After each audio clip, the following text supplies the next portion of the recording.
I grew up in Orange County and started swimming at age 2. Started surfing probably when I was 7 or 8. It's a release. I love the ocean. I love being in it. I love the salt on my skin. When I come out of the water, I am always in a better mood.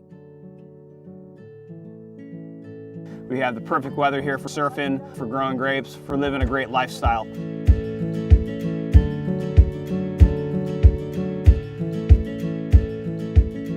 So Paso is a perfect meeting place. We're surf, we're wine, we're a community where everything kind of comes together as one.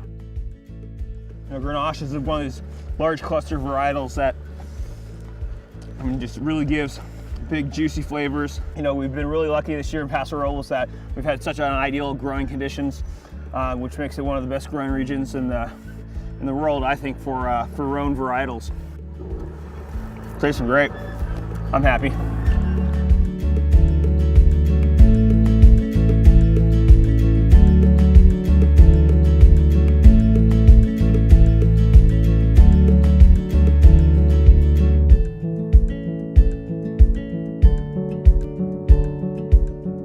Besides the grape, the barrel is probably the single biggest influence you can have on the wine and what the wine is going to taste like. These are 500-liter barrels.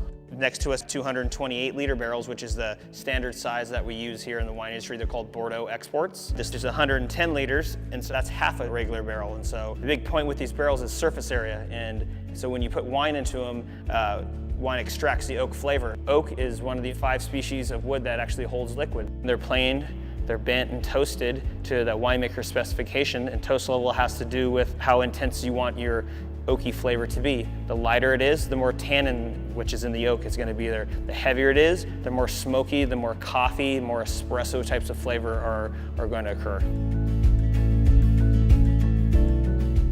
The tighter the grain, the slower it's going to take to extract that flavor.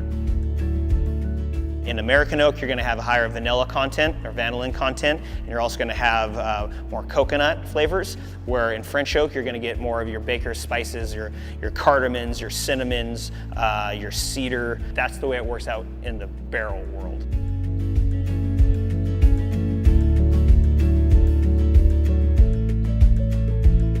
Here we have the 2012 Chardonnay, Baja Chardonnay from the Santa Lucia Highlands, Rendarrio Vineyards, my first and primary label.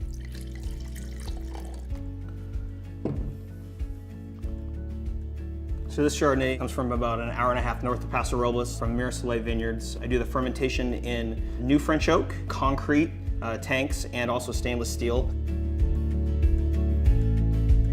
This is my first Grenache and Syrah blend together, so this is the Firstborn King. I used 100% new oak on it. We actually did it in 500-liter barrels, so even though it's a lot of new oak, it's not as oaky as it would be if it was in regular sized barrels. Another technique that I used on this one is I did 30% whole cluster fermentation. That's when you add the clusters back into the fermentator with destemmed berries.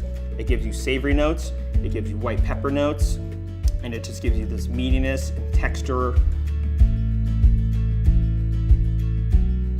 I truly want it to be something that I can leave behind for my kids, and I want it to grow to a point that, is respected on a certain level by the people that I respect.